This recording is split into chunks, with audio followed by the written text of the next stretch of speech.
So one thing that I would like to start doing when we do these walk and talks is take a minute before we start anything to just connect. Not just me and you, but whatever God looks like to you, like your higher power, Jesus Christ, the universal good, Allah, whatever that feels like to you. I'm gonna walk. I want you to take about 30 seconds to do this. Say, I'm right here, and I would love to connect. Will you please reach my reaching so that I can get open today? We're gonna take just a minute to get connected for a second. So I'm gonna be quiet. Ready? Take a couple breaths. And just ask for connection.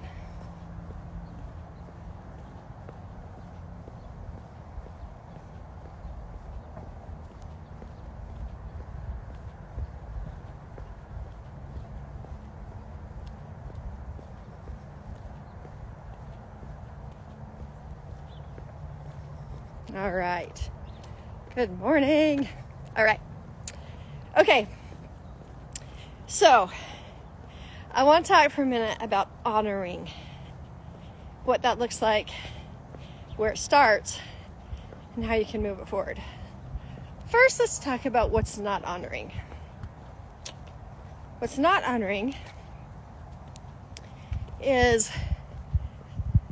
when you come with something that's kind of big and somebody responds to you with inappropriate logic. All the reasons why you shouldn't feel that way, or all the reasons why you could have handled it differently, or what they would have done if they were you. I get this all the time. I also do it all the time. I'm changing that. So I know I will say this and this and this happened. I'm so frustrated. And I hear, well, if it were me, I would have blah, blah, blah, blah, blah. Guys, it doesn't feel very honoring. It doesn't feel like I was even heard, or what was going on in me really mattered. It's like, well, you did it wrong. No wonder why you're feeling that way. Okay, go back into childhood for a second. Big things. And you bring it. And you're told, just stop, you're fine. Get over it. Don't worry, it's not a big deal. Don't know why you're making such a big deal out of this. Well, it's because you did this, this, this, and that. Not right now. I don't have time for this. Figure it out. Oh, guys, as a child, I heard that a lot. What came from that is I have a really keen pride about my independence. I am a very independent chick, and I can handle just about everything on my own. And I did things as a kid that I look back now and go, what the heck? So to keep me busy and out of my brother's way, because they were really mean, one of the things my mom used to do, she used to give me bus money. She taught me how to ride the bus. She taught me how to sit next to the bus driver so nobody bothered me. She taught me how, if I was playing downtown, to walk into a store and say, this person is following me. So she didn't teach me fear. She taught me empowerment, which was great, except for the fact, guys, I was 10 years old. And she would give me enough bus money to go down, get a little lunch, not much, get home, and have a quarter to call if I missed my bus because I wasn't keeping track of time. I would go about 30 miles. I don't know how far it is. And I just run around. Sometimes I had a friend whose mom was dying of cancer. She got to go with me. We were only 10. I think about that now and go, oh my gosh. What in the world? While the independence is great, I remember there being weird people. I remember being nervous and scared, I remember shutting it down, going, I'm fine. My radar isn't very keenly aware. In other people, because you didn't get any support or, the guidance, the love, the comfort, your sense of anxiety may be huge.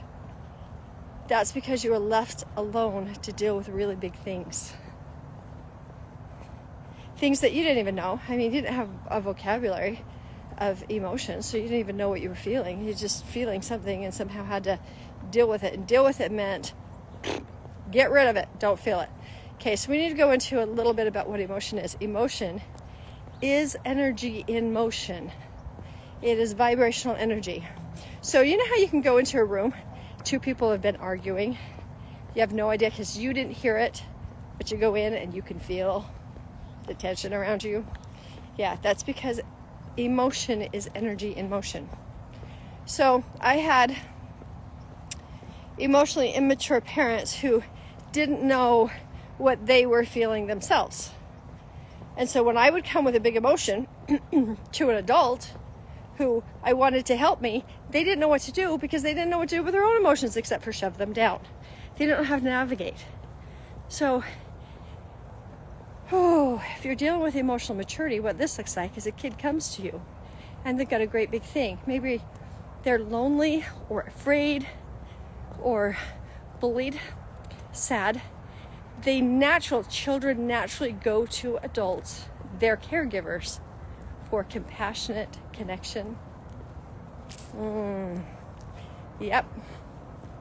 How many of you actually cried with a parent when you had a breakup? Because I didn't. My parents didn't even know I was dating. I was just the good girl. They didn't have to deal with me. My brothers were on drugs, and so, as long as I kept out of trouble and kept A's, nobody even paid attention to me. That's called emotional neglect.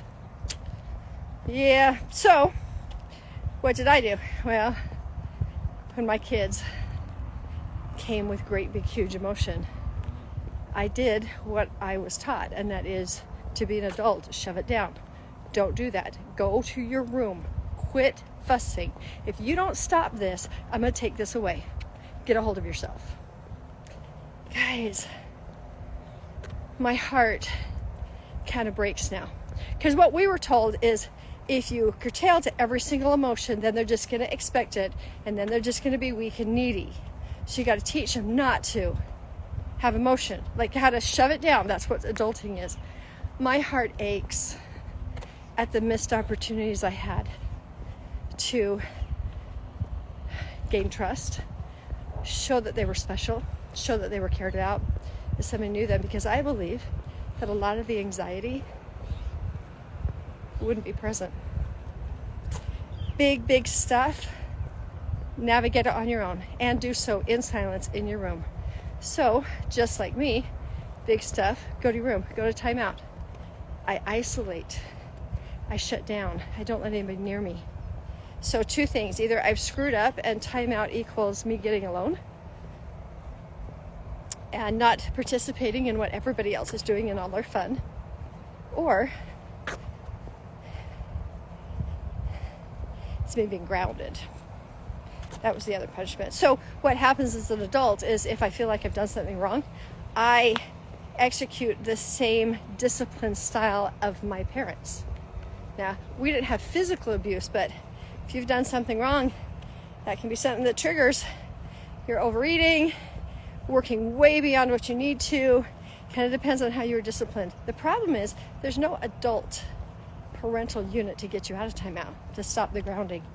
And you don't feel bad enough yet because you may have been told, hey, you need to feel bad enough. When you feel bad enough, you can come out. Oh my gosh, so much emotional neglect. All right, let's talk. That's the dishonoring stuff. Okay.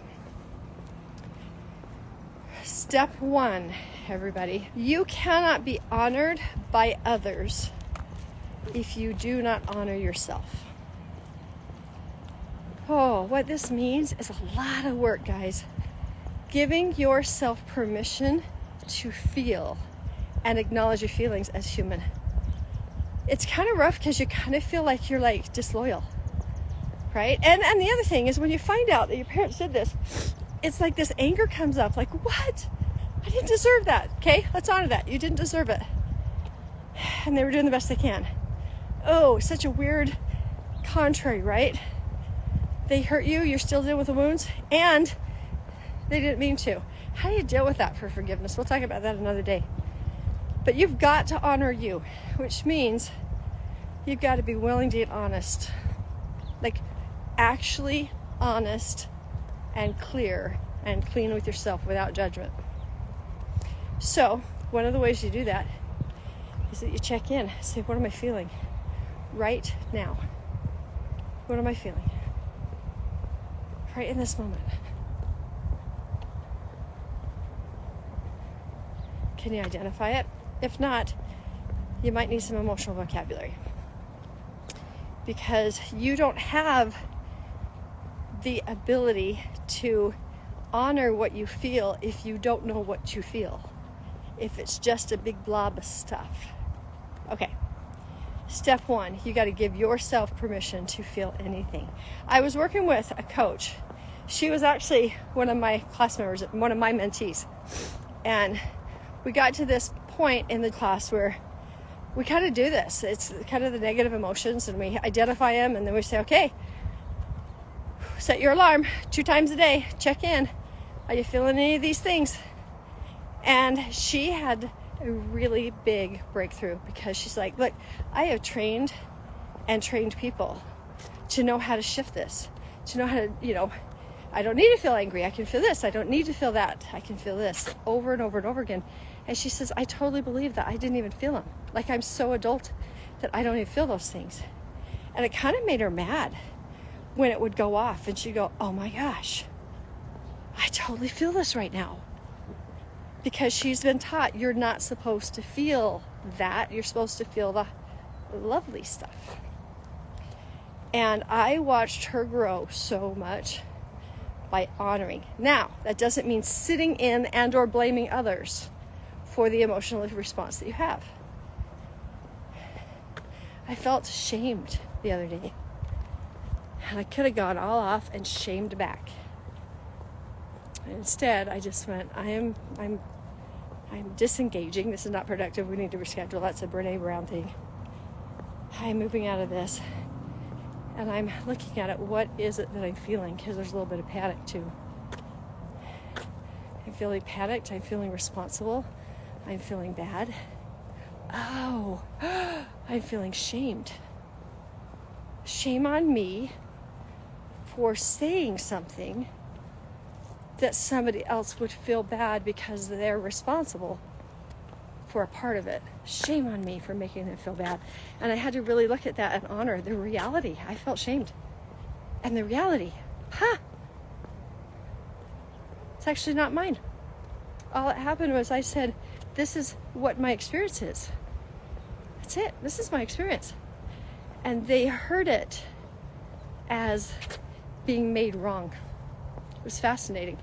But I didn't make them wrong for shaming me. I just thought, that's interesting. I feel shamed. So that's how you honor you. Okay?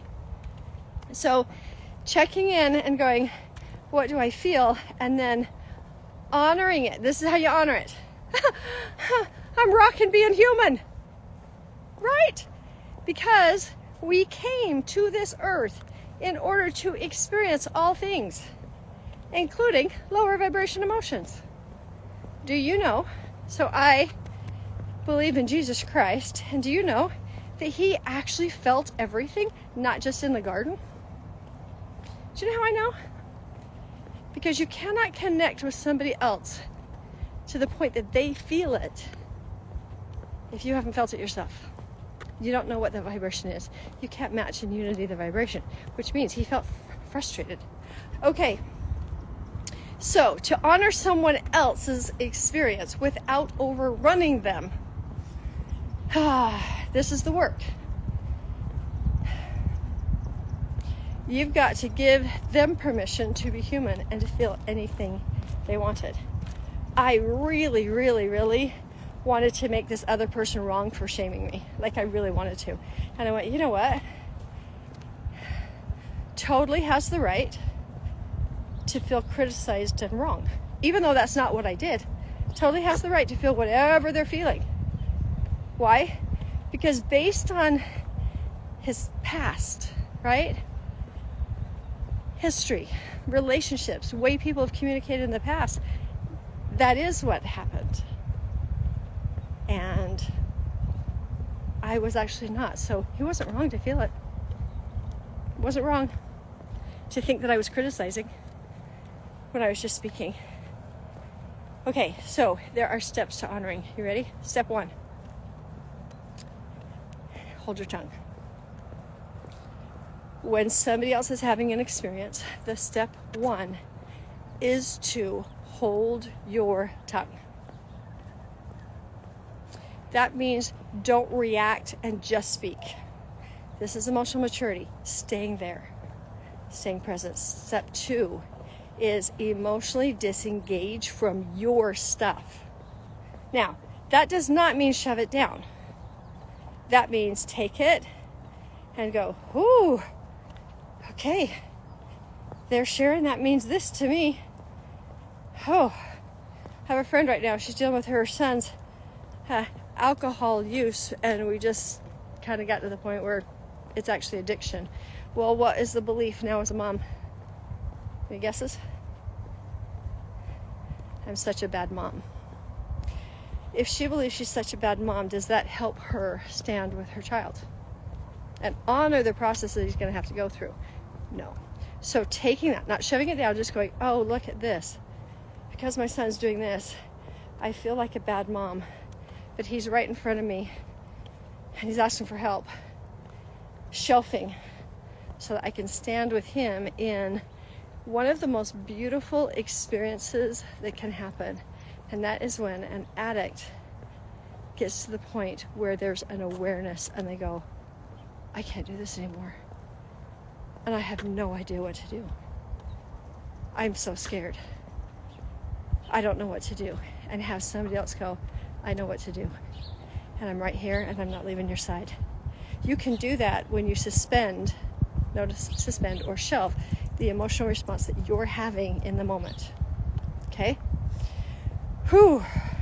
So we're gonna hold our tongue, temporarily disengage, and we're gonna ask permission to offer suggestions.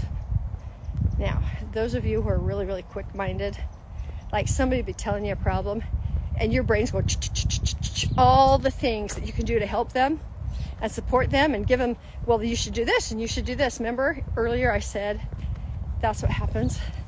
Well, you should have done this and you should have done that. The person who's giving that advice thinks they're being very helpful and loving. On the other side, it's not validating the experience at all. It doesn't feel like they've even heard. So, a couple things you can actually ask.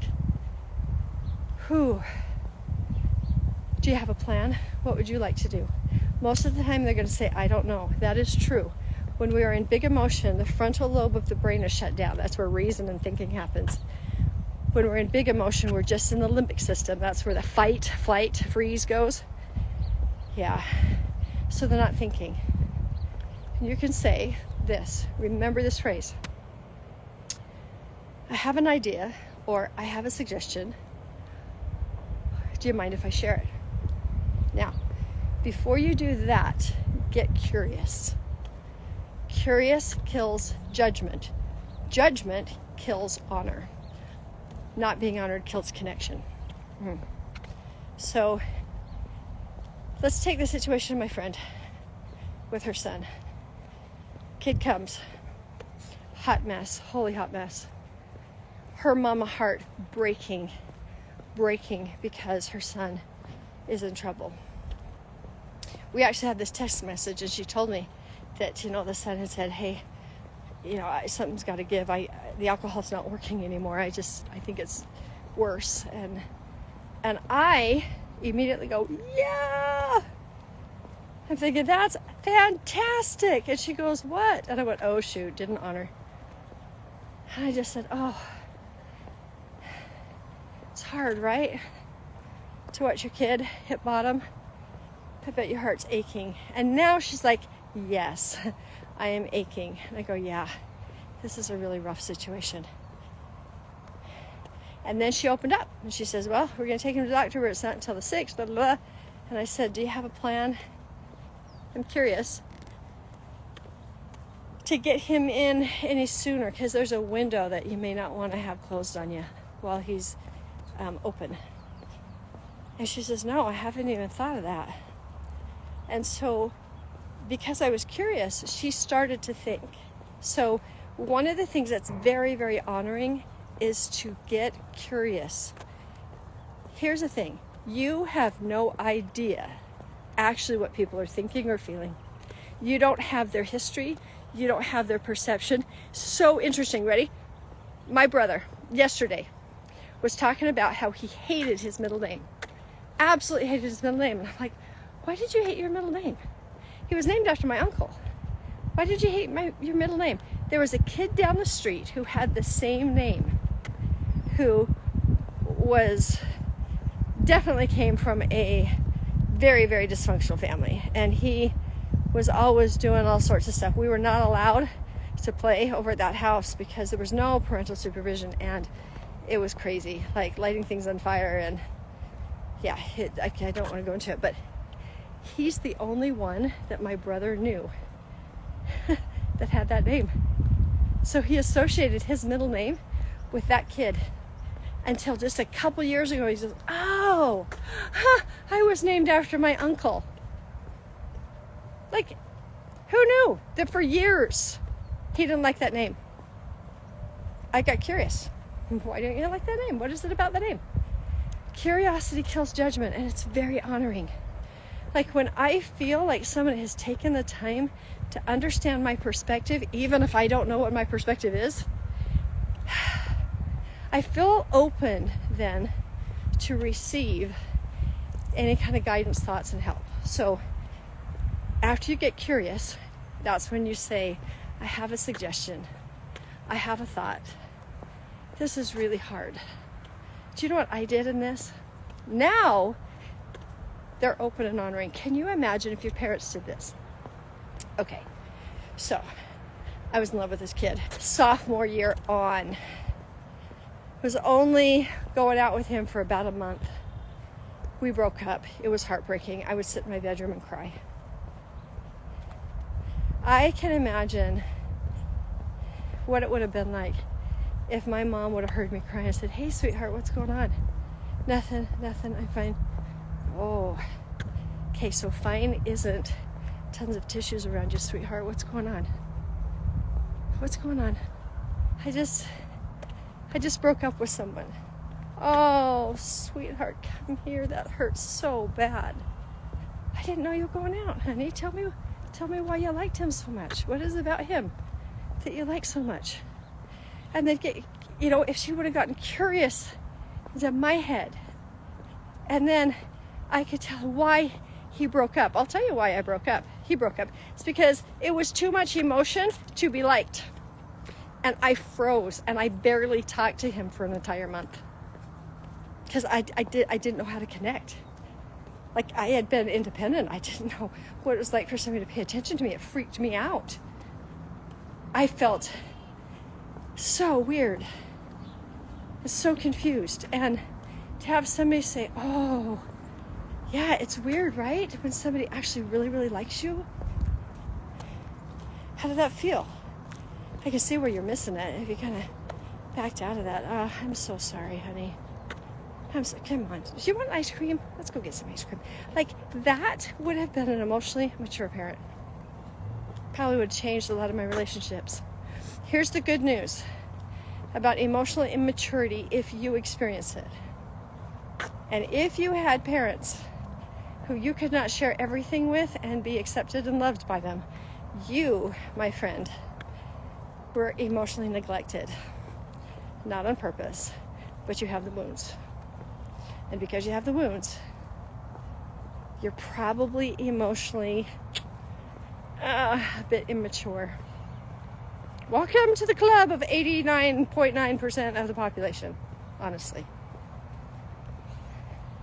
The good news about emotional immaturity, or immaturity in any form, is that there's possibility for growth. We can become mature.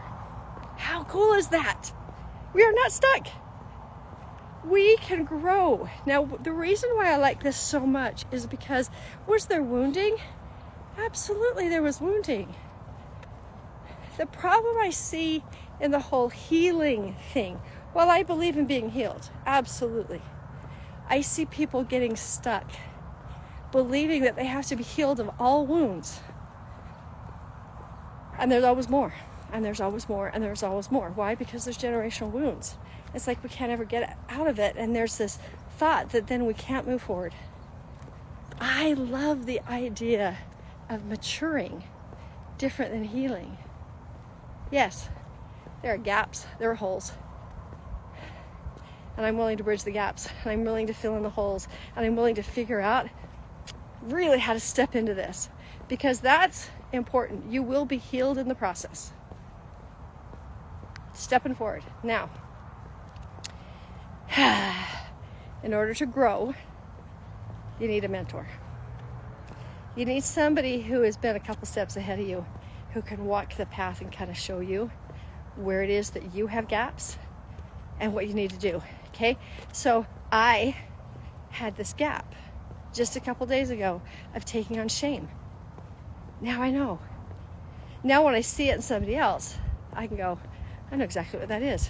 I'm not going to say that straight up. I'm going to go, yep. Feels like a blanket, right? Like it's so comfortable you don't even know you're taking it on. I'm going to honor.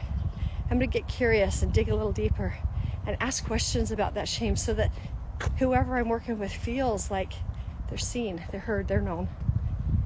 And then I got a suggestion. This is what I did. You may have your own suggestion on how you want to handle this. I'm totally good with that. I'm going to stand here while you jump over the hurdle, right? Because we're going to get this. We're going to get this together. That is mentorship.